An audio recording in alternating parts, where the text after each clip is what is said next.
Our first speaker for today is Rishi Tipparti, who is reading her poem, Beauty is Pain.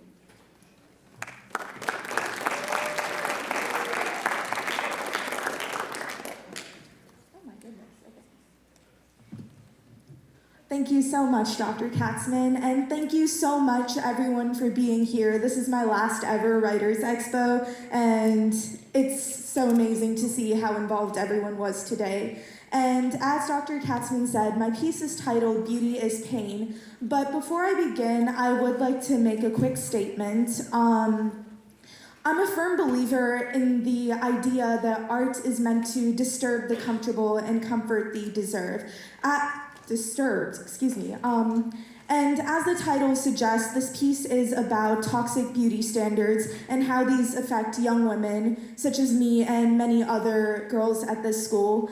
And while I do think this message is important, I would like to encourage everyone to put yourselves first. I know this poem handles themes that might be difficult, and I want to make sure everyone's feeling very safe mentally, so if you're feeling uncomfortable at any point, please do what you must do to feel safe. Thank you. And with that being said, beauty is pain. Studio lights at 5 in the morning shed light on the surgeon's hands, cutting into skin already leathery and doused in retinol as they try to ignore the stench of hair, burning like the acid of the empty stomach and the taste of bile in the baby tooth-lined walls of the hollow cheeks caves.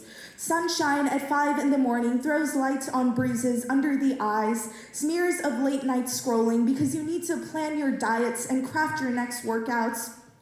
Cut meals out of your day and cut parts out of your body because being pliable is beautiful.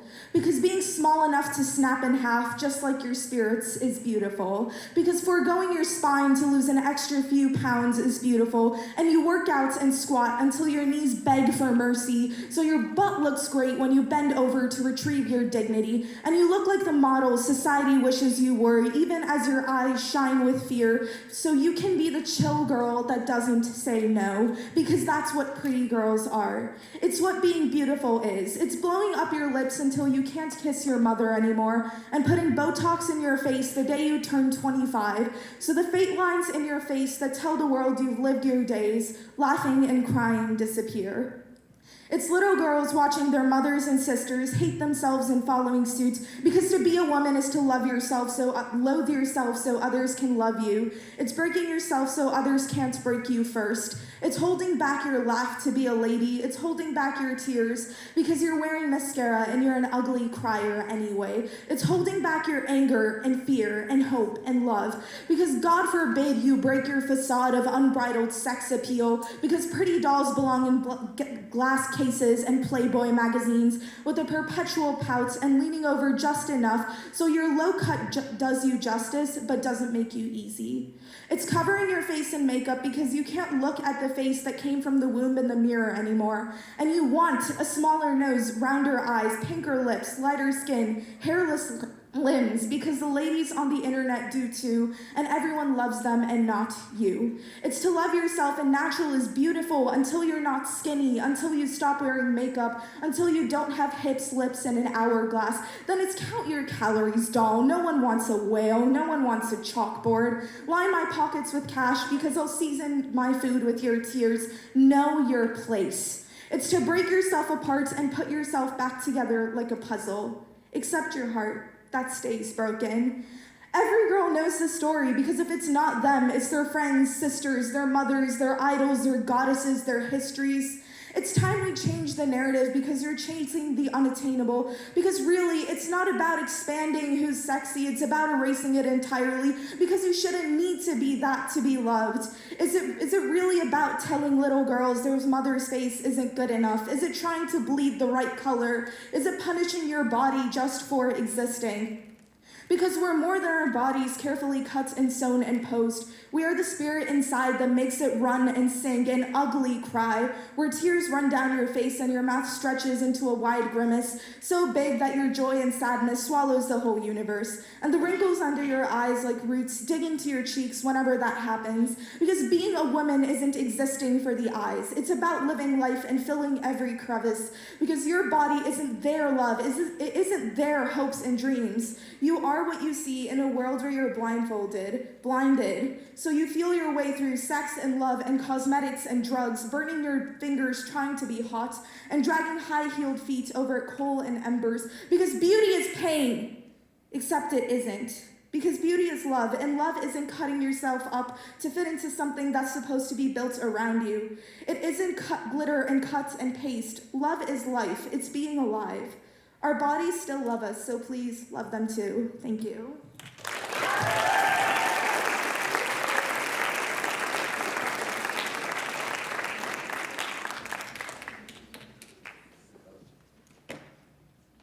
Thank you, Rishi. Our guest today is an award-winning freelance travel writer who has reported from 7 continents for publications like the New York Times, Wall Street Journal, Time Magazine, Food and Wine, and others. She is a contributing editor at Condé Nast Traveler and is on the faculty of the Columbia School of Journalism's Columbia Publishing course. Her work was chosen for the Best American Travel Writing in 2021, and she has won numerous awards, including an honorable mention as Travel Journalist of the Year in the 2021 Lowell Thomas Travel Journalism Awards. She is a disciple of maps, a connoisseur of global junk food, a hoarder of hotel pens, and a master at sleeping through long-haul flights. Please welcome Sarah Khan.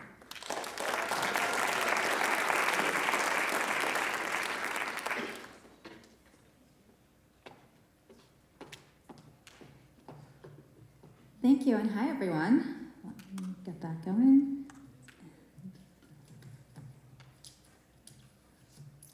Oh, all right, I am now ready.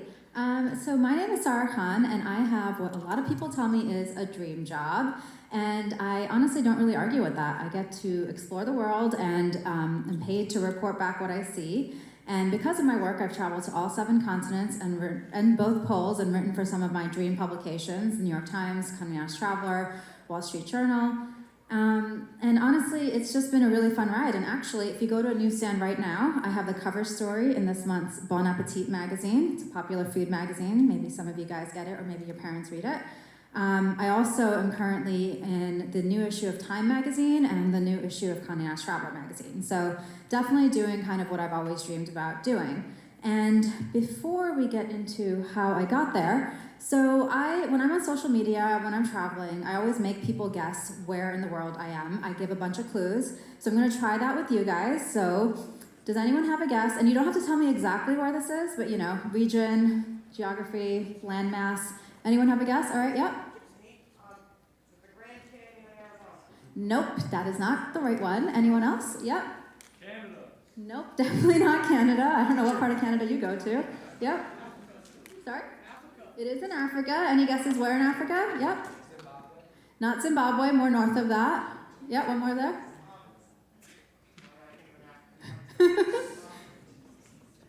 All right, I'll just give it to you guys. It is the Sahara Desert in Algeria. Any guesses on this one? No? Yep. Norway. Not Norway. It is the right continent, though. It's in Europe. Yep. Sweden. No, more south. No. Anyone else? All right, this is in Bosnia. This was a Sufi monastery on a river in, I forget the name of the town, but it was close to Mostar. This one? Yep. Asia. It is in Asia. Yep. Yeah. You? No. Japan. No, not Japan. Yeah, up there? Not Kazakhstan.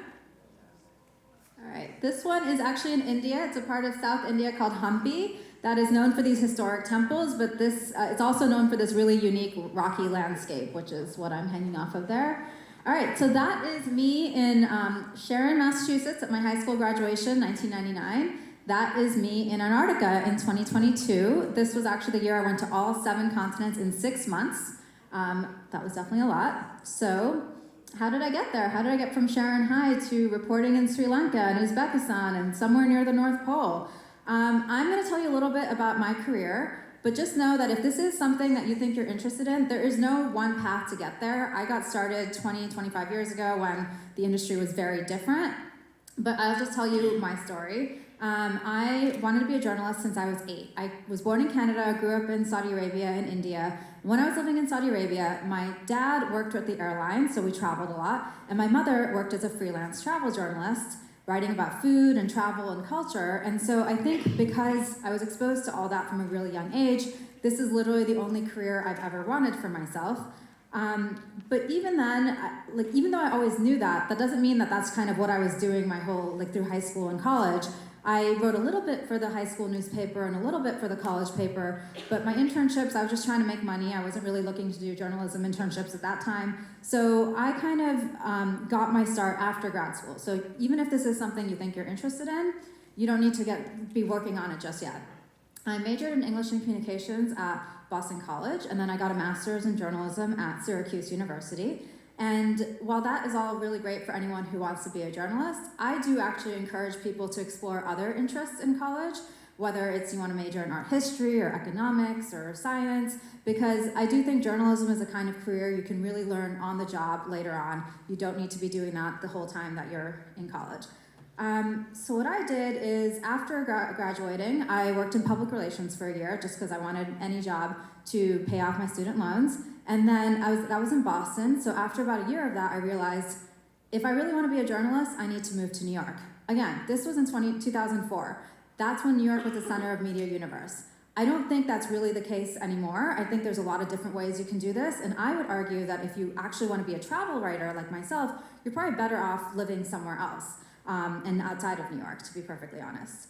So my first job in New York was I would have honestly taken any job when I moved to New York because you really can't be picky when you're starting out. You should just take the first kind of opportunity that comes your way. I got really lucky. I was working at a city magazine where I was writing about New York's food and culture, and it was a really fun place to work, so I learned a lot about New York. But the most important thing, it was a very small staff, and when you're at a small publication, that means you just get to do a lot more because there's fewer people doing it. When you're at a bigger, more prestigious publication, doing an entry-level job, you're probably just gonna be stuck doing that thing and nothing else for a while. At this job, I was literally writing cover stories within 6 months. I had opportunities that I don't think I would have gotten anywhere else. And so then after a few years of that, that's when I was like, okay, now I want to get a bit picky. Now what do I want to do? And I decided I wanted to focus on travel, and my next job was at Travel and Leisure magazine, which was a much bigger magazine, but it was a great way for me to learn from these really top travel editors and understand what goes into a really good travel story and what editors are looking for, so that a few years later, when I moved to South Africa, I went freelance. And that is when I had the opportunity, so you'll hear me talking a lot about freelance versus editor and staff and all these things. Freelance writing, does anyone know what that is? Or how it's different? Basically, freelance means I work for myself. I don't work for any one publication. So that just means a lot more flexibility. And when I was in South Africa, I wondered if I should get a full-time job and the stability that comes with that. But I realized that this could be an interesting opportunity for me to see what freelancing looks like. And within 6 months, I was writing for all of my top dream publications, New York Times, Conde Nast Traveler, Travel and Leisure, everything, because they were really interested in stories from the African continent, and I was actually living there and able to tell them these stories that they weren't getting access to otherwise. And that's where, when I said earlier, if you want to be a travel journalist, it actually makes sense to move somewhere else and get a more international expertise than actually living in New York. And so I've now been freelancing specifically for maybe 12 years, but in the middle of that, I did move to Dubai for 1 year to be editor-in-chief of Conde Nast Traveler's Middle East edition, which I think was a really great opportunity for me. I'll talk about that a bit later. But now this means that I've been a travel journalist for 15 odd years, and I've been making a living as a freelance travel journalist for over a decade, traveling over 100,000 miles a year, staying at dozens of amazing hotels and beautiful destinations, and that is actually how I make my living. All right, so what is travel writing? travel writing, the way we know it today, actually kind of has its origins in the colonial era, when European adventurers would travel around through the empire and report back what they saw. And the result of that is there's a lot of exoticism and racism that kind of was embedded in that we still need to challenge today in writing as we know it today.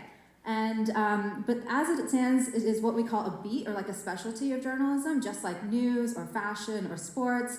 And it's a part of what we call service journalism, which is kind of giving helpful tips and insights to readers of travel publications are usually looking for help and hints on how to plan their trips.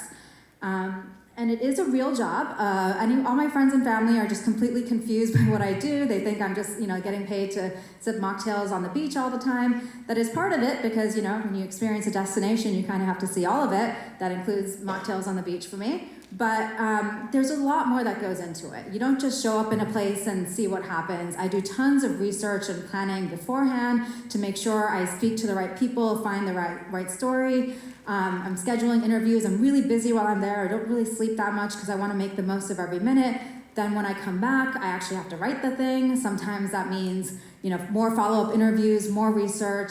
So it is actually a job. There's a lot more that goes on than just spending time in beautiful places.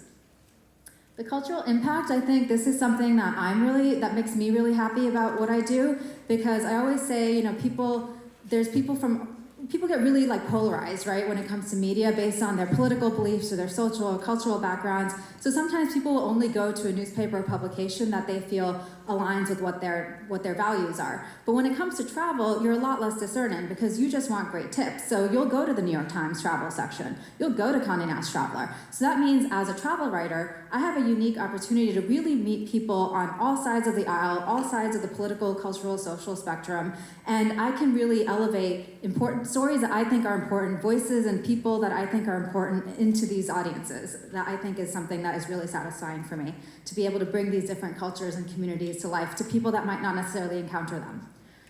A little bit on guidebook versus journalistic writing. I don't know if this is really relevant because I don't know how many people are actually using guidebooks, but when you think of a guidebook, it's like Lonely Planet, really big book that's telling you everything about a place, like where to stay, hotels on every budget, restaurants on every budget, and every type of cuisine, and what time museums are open. That's not what we're trying to do with travel journalism. When we're writing articles for magazines and newspapers, we're trying to shed light on a very specific part of a city. We're not trying to tell you all the information about the city. We might be talking about certain chefs in that city, or like an interesting art scene that's emerging. Like, it's really about putting a very specific lens on a destination and not trying to just cram everything into a story. Something you probably are pretty familiar with is content creation. I'm assuming some of you guys probably follow YouTubers or TikTokers or see a lot of interesting travel content online. That is an important part of travel media, but it's very different from what I do. Travel journalists, we usually write for magazines and newspapers. That's who pays my bills. Whereas content creators usually work with a hotel group or with a tourism board to create content that speaks to their personal aesthetic and their language, and that's who they're getting paid from. So they're just a very different function, but everybody's creating interesting travel content, and there's just a lot of different ways to learn about how to explore the world. Editing versus writing, these are two different career paths that people go into with this sort of English major writing kind of background. Editors typically are putting a magazine or a newspaper section together that putting the ideas out there, deciding who needs to write for them, shaping the stories. Writers, usually freelance, we're the ones that actually fill the pages of a magazine. When you look at a magazine like this, the editors are putting the ideas together, but all the bylines are typically freelancers. And so if you are actually wanting to write, then that's an important distinction to know, because editors aren't typically writing. And it's just two very important parts of the same, size of a coin, basically, and how we put a magazine together. And on-staff versus freelance kind of goes off from that. When I was working on staff at Travel and Leisure, people thought, oh, she must have the most glamorous job, she's a travel editor, traveling the world. Actually, editors aren't really the ones doing the traveling, it's the writers. The freelance writers are the ones that are getting sent out there. So if that's important to you, then that's something that you should kind of keep in mind, that if you want to be doing this kind of writing, you should probably be thinking about being a freelancer. Okay, my process. So that is me and my laptop. Well, not me, but that's my laptop in Antarctica. So now that I've told you a bit about the industry, I wanted to talk through what my process is like, what actually happens on the day-to-day for me. So first is research and pitching. So when I come up with an idea, I put a lot of work into it. I first think about why this is a good idea, what the news hook is, why this needs to be told right now, if there's a trend, or just some important reason that it should be told, and then who I would want to speak to, who I might interview, and just kind of like if the publication that I want to write it for has covered anything similar before. So there's a lot of work that goes into this, and then when I've done all that legwork, I write what's called a pitch. That's when I send the idea to an editor and see if they're interested in it. It's usually a few quick paragraphs about the idea and who I might interview, and it's never just like, oh, I want to write about Paris. Editors hate that. You can't be that vague. You need to say, I want to write about this emerging neighborhood in Paragraph that nobody's written about before, and your readers will love it, and here's why, and here's who I'm going to talk to. Then once I've gotten the commission, that's when the editor assigns me and tells me to go do the story, then it's the planning. And this is probably the most involved part of it, the process for me, where first it's like the logistics, right? Like what flights am I gonna take? What train connections might I need when I get there? What hotels should I stay at? What neighborhoods make sense?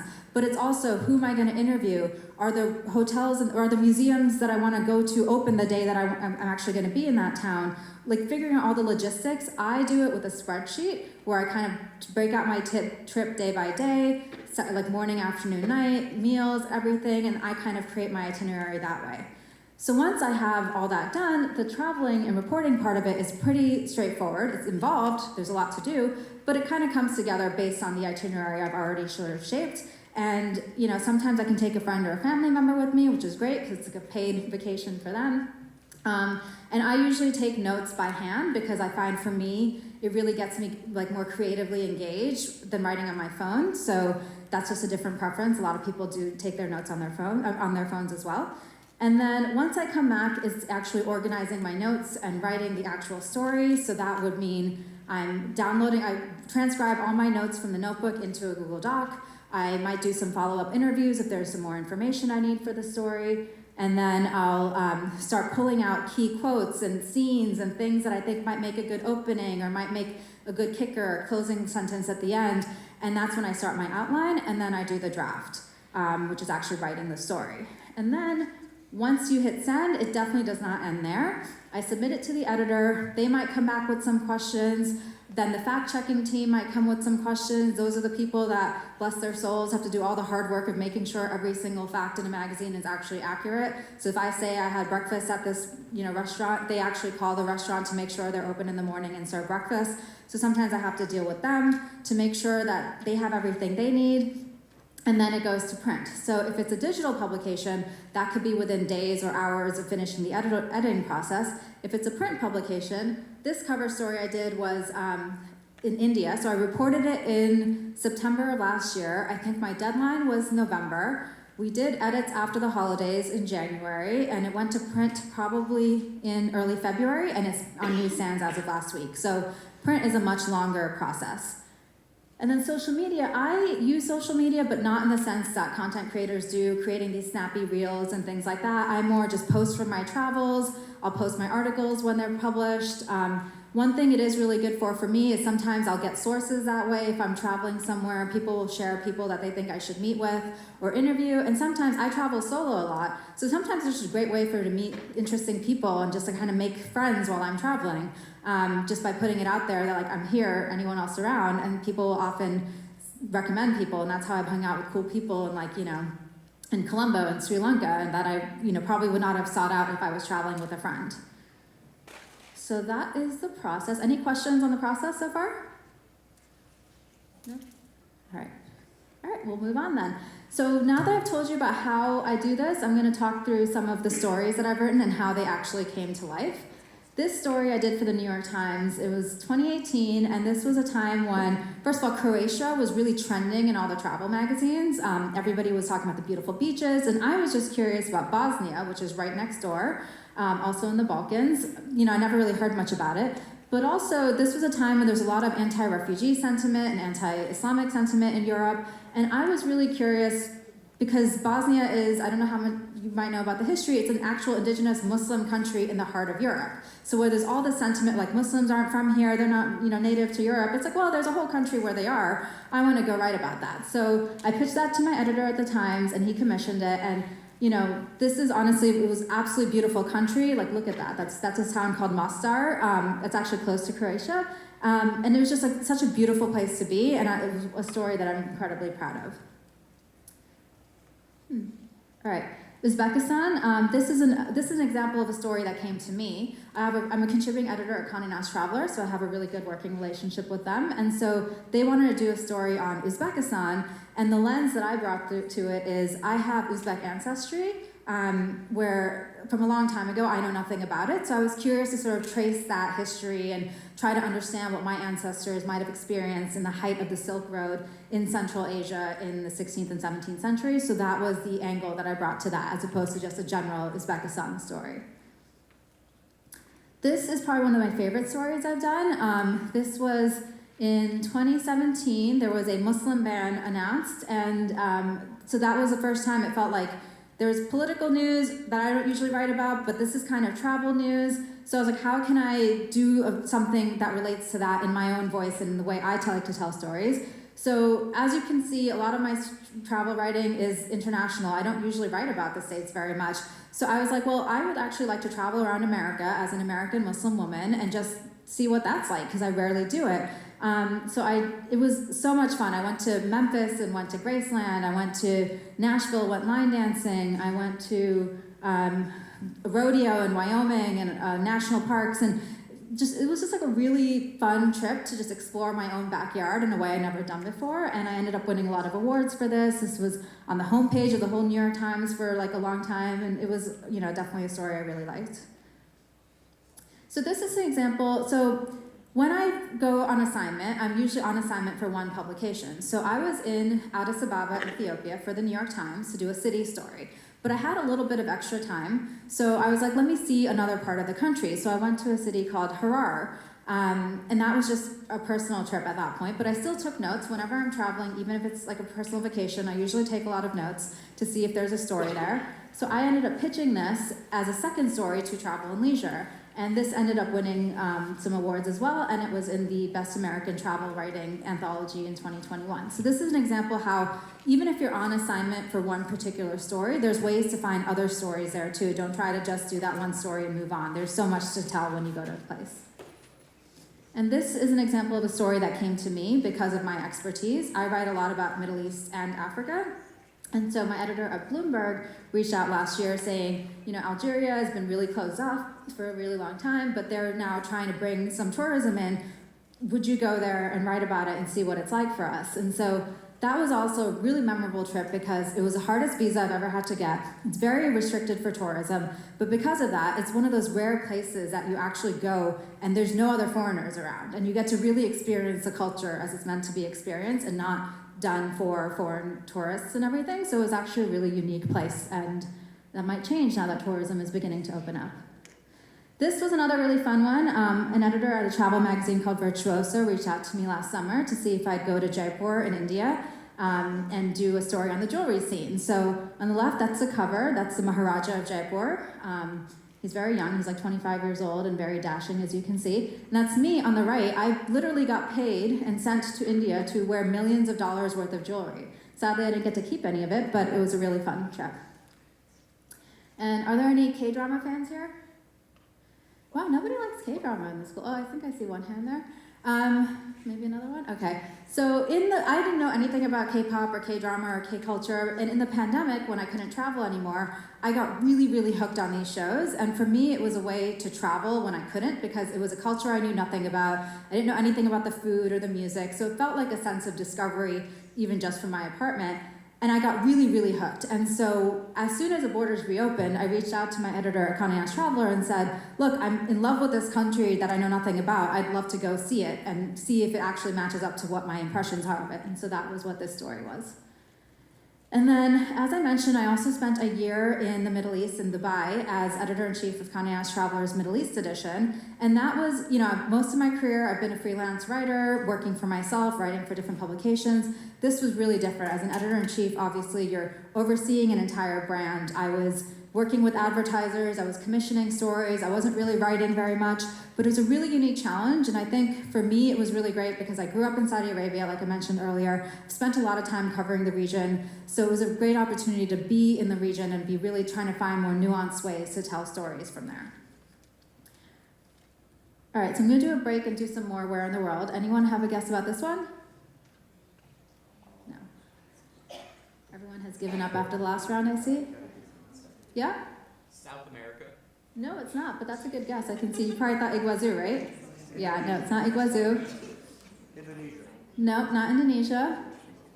Anyone else? Philippines. Nope, it's in Africa, if anyone wants that hint. Yep. Zimbabwe? Yes, it's Zimbabwe, Victoria Falls. Good one. On the border of Zimbabwe and Zambia, but I had gone to the Zimbabwe side. And this one? I'll be honest, I actually don't remember exactly where this was. This is in Switzerland. It's a castle, but I should probably have looked up where exactly it was. So just move on to the next one. This one. I see a hand back there. Are you stretching? Anyone? Yep, up there? Nope, not Mexico. Yeah? It is in Africa. Any idea where? Egypt. Not Egypt. Yep. No, it's in Africa. All right, this is actually in Namibia. This is a desiccated salt pan called the Dead Flay, surrounded by the Sossusvlei Dunes, which are some of the tallest sand dunes in the world. And this one is also in Africa, if anyone wants to give me a quick guess. Yep? Senegal. No, that's a good guess, though. I'm dying to go to Senegal. Yep? Not Ghana. It's not West Africa. Somalia. No, it is East Africa, though. This is in Kenya, in an island or archipelago called Lamu, and they're known for these distinctive boats called dhows. All right, and so diversity, I think, is obviously important in all of journalism and all of life, but I think in terms of travel writing, it's incredibly important because we have this responsibility to tell stories of other cultures. And so I started this platform called Travel is Better in Color with some colleagues of mine a few years ago to really champion diverse perspectives in travel writing. I think with the colonial hangover that I mentioned earlier, there is a lot of, one-note storytelling about certain destinations. So I think it's important to have people of different backgrounds, not just people writing about their own. Like, I love writing about India. I'm Indian American, but I also love writing about Africa and South America. So I think we just want more Black people writing about Japan or Indians writing about Buenos Aires. So I think that's something that we all need to be really cognizant of. And I think, but anyone can write any story about any place. I'm not trying to gatekeep here. I just think when we write about other destinations, we need to be centering local perspectives and local voices. You should not make a story, a how I spent my summer vacation type of overview of a place through your point of view. It's always about speaking to as many locals as you can and getting their point of view and making sure they're able to share their version of their country. Because something that I always say is, what one person thinks is exotic is what somebody else considers their daily commute. So you should be really conscious of not projecting your own biases onto a place. And then pros and cons of what I do. Amazing travel, like I said, I've been on 25 safaris, all 7 continents, both poles, stayed at some of the most unbelievable hotels, definitely a perk of the job, and I don't take it for granted. Unique access to people and places. As a journalist, you're supposed to ask questions, you're supposed to get into, really get under the skin of a destination, and so because of that, people are really happy to share their stories and make sure that you understand where they're from. So in Tunisia, I was doing a story on the design scene there, and I got connected to one person who was in the creative scene. She connected me to another and another, and soon I'm hanging out with all the coolest kids in Tunisia. And I think that's the kind of thing, if I was just traveling there on vacation, I don't know if I would have been able to really get into that community that well. Flexibility, I'm not restricted by a 9 to 5. I get to plan my own schedule, whether it's my travel or whether it's my days at home. I get to sleep in. I kind of decide how I want my days to look, which I think is honestly one of the best parts of what I do. And also the variety of projects. There's so many different things I can be doing. Right now, I'm working on a coffee table book. I have a New York Times story that's going to be coming out next week that's in edits. I have a few other stories that are due. I have an editing project that I'm working on. I'm brainstorming another book idea. I'm doing some voiceovers for some videos that I shot. So there's always so many different things you can be doing, and no 2 days look alike, which I really love. And at this point in my career, now that I've done this for 20 years, I only do what I want to do, basically. I can be really selective about projects that bring me joy. When you're starting out, that's not the case. I definitely did a lot of grunt work earlier in my career, but right now I'm very grateful to kind of really be choosy about what kind of things I take on. The cons, though, it is feast or famine, which means sometimes when it rains, it pours and you have more work than you know what to do with and you're totally overwhelmed. And sometimes you're just like, am I going to be able to pay my bills this month? And that's just kind of the way it is, and you just have to be able to write it out and just have faith that there's always going to be more coming. It's just kind of the nature of freelancing in any industry, really. No benefits and steady salary, though I would argue, I make pretty good money doing this, and I would argue that there's actually like a lot more unlimited income potential in some ways, because you can always be taking on different types of projects. But if you need that steady paycheck and know exactly how much money you're going to make every month, this might not be the right way. No routine can be really taxing. When I'm traveling a lot, there's no regular workouts. Food can be really unhealthy. Last fall, in a 2-month period, I was in Rwanda, Mallorca, India, Turkey, Algeria, London, and I think one more place, just almost back to back. Like I'd come home for a few days and head back out again. It was a lot of fun, but it was incredibly exhausting, and I just felt really unsettled because I wasn't able to cook and I wasn't able to work out. So you just you just have to be able to plan your schedule in a way that works for you. Rejection, even now at this point in my career, I still get rejected a lot with pitches. It's just kind of the way it is with any self-employed person who's kind of pitching projects and clients. So you just need to have a thick skin and not take it personally, just be willing to move on to the next thing. And then declining pay rates and struggling magazines, this is kind of a reality of the media industry today, but I would argue that writing is a skill that is in demand in so many different ways, and so you will always have things you could do with this talent, especially if you've learned, working at magazines or working with these editors. It's like these invaluable life skills that you learn. Sometimes I'll take on consulting projects with big corporations in the back. There's so many different things you can be doing, so you just need to be creative. So does anyone want to be a travel writer now? Okay, one person. All right, that's great. I converted one person. All right, cool. Well, if this is something you're at all remotely interested in, first thing is to read a lot. And that sounds obvious, but there's a lot of different things. One is, even at this point when I'm about to start a new assignment, I have a folder of inspo articles, I call them, of just writers that I love. And it's not because I'm trying to plagiarize them, it's just I like to get into the zone thinking about how other people think about words and allegories and just what interesting things people can do with the English language. So I think it's really important to constantly be reading so you can be inspired by other people's approach to writing. Ask a lot of questions. You have a license to be nosy. If you are a nosy person, this is a job for you. You're supposed to go places and just talk to strangers and ask questions. So just make sure you're just always looking for interesting angles and interesting perspectives. Even if you don't travel that much, look around your backyard, because there's always stories, and people come to Chicago from other places. And so there's always ways you can start your career writing about certain places that might seem obvious or not that exciting to you. Like I said, when I lived in South Africa, I first really bloomed as a freelancer writing about South Africa for American magazines. As soon as I had those relationships with editors, I was writing about Estonia, I was writing about Argentina. So it's really just about showing that you know how to tell a good story. So even you can find a good story in your backyard, that's one thing to do. And then if you do travel with your family, do take family vacations, or if you do study abroad, make the most of that and just constantly be thinking about what could be a good story anywhere you go. And if you have a chance to move overseas, take it. Like I said, my career really took off when I lived in South Africa, because it's an expensive place to send writers from New York, but if I'm already there and I have access to interesting stories, then editors are really interested. So if you're able to move somewhere and become an expert in that place, a lot of my writing today comes from the places that I've lived before, India, Africa, and the Middle East. And that leads to finding a niche. For me, my niches tend to be regions. Like I said, India, Africa, Middle East. I've lived in those regions and I write about them a lot. A lot of times editors think of me for that. So the idea is you want to be thought of when an editor wants a story idea. So whether that's wellness, whether that's adventure, whether that's food, it's always good to find a subset within travel that you think that you can really speak to. And then just remember, a topic is not a story. You always want to be thinking about what the story is, and you always want to ask, why this? What's the news angle? What's the trend? What's interesting in this right now?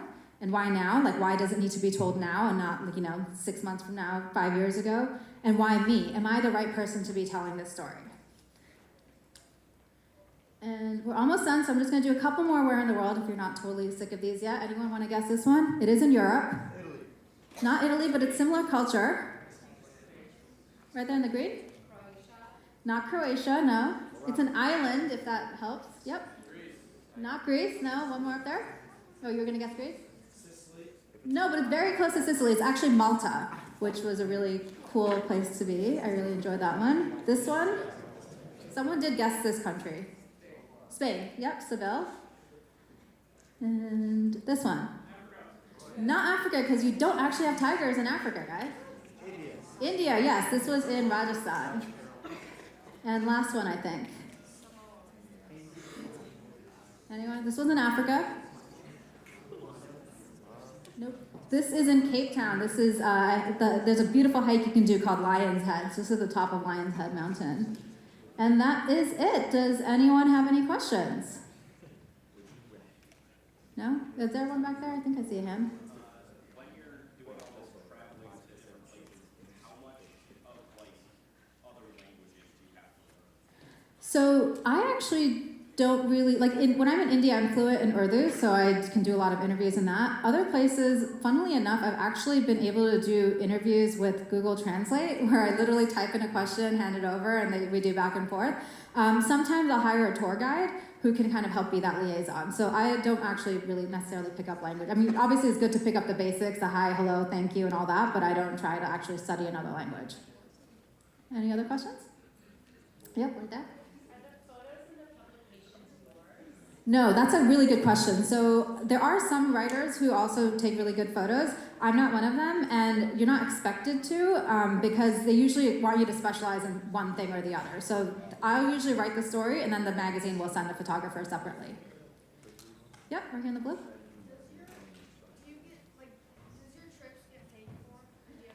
Do my trips get paid for? Yes. So when I go on assignment, it's usually either the magazine is sending me or the newspaper, and they're paying the expenses, or sometimes the hotel or the tourism board might host me. But yeah, sometimes when I take a personal vacation, I will try to pitch a story after the fact, but most of what you see, when I pitch a story and get the assignment, they're usually sending me and covering expenses.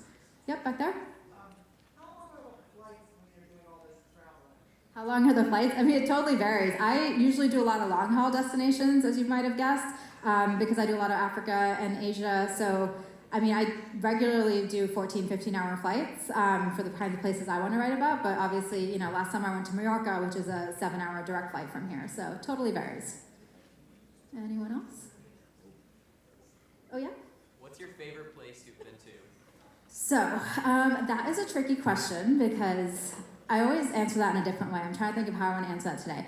I think most unexpected place was I did a road trip through Estonia, Latvia, and Lithuania.